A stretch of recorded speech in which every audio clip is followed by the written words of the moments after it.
Bonjour, Christelle Albaret, je suis psychopraticienne et préparateur mental. Nous allons voir aujourd'hui comment casser la routine. Comment s'installe-t-on dans la routine? Alors, la routine, c'est un ensemble d'habitudes que l'on met en œuvre dans son quotidien.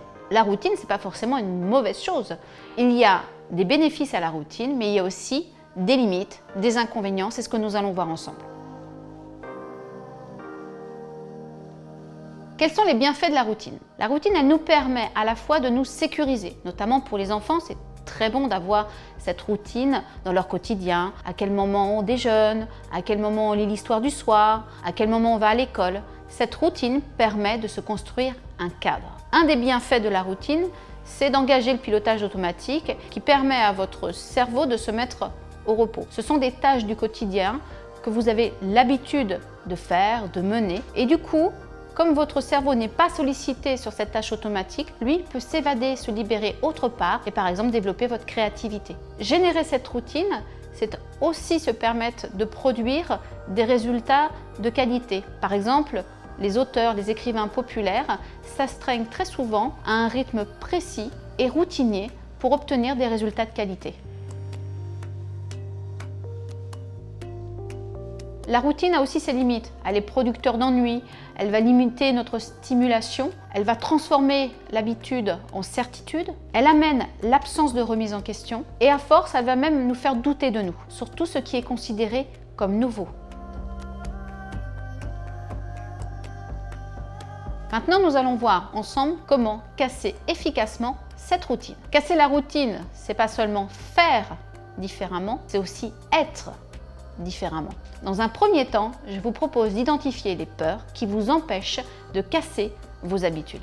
Vous avez pour ça un système d'alerte. Si vous vous entendez régulièrement dire « il faut »,« il faudrait »,« ce serait bien », dites-vous que là, le frein à main, il est mis. Et donc qu'il y a des peurs à identifier. De quoi avez-vous peur?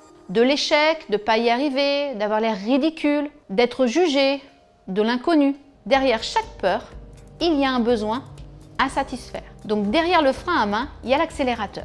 L'accélérateur, c'est le besoin. Ensuite, faites le tri dans vos habitudes. En pratique, ça veut dire quoi? Faites le tri sur ce que vous voulez garder, ce que vous voulez supprimer, ce que vous voulez éviter, ce que vous voulez obtenir. Ensuite, entraînez votre esprit à la nouveauté. En pratique, entraînez-vous à modifier une fois par semaine une de vos habitudes. Par exemple, changer le magasin dans lequel vous faites vos courses, ou bien le rythme des repas, ou surprendre vos enfants en allant les chercher à l'école. Mais ça peut être aussi de façon plus subtile sur une façon différente de dire bonjour lorsque vous arrivez au travail. Enfin, pour sortir la tête du guidon, je vous propose un petit jeu basé sur un bon pour une improvisation par semaine. Cette improvisation que vous vous offrez, qui peut être de l'ordre du sportif, de l'ordre de l'amical ou même de l'ordre du cœur ou de l'amoureux. Mais à chaque fois, c'est une surprise que vous vous offrez. Donc, vous vous surprenez. Un exemple, au lieu de rentrer tous les soirs avec la même routine,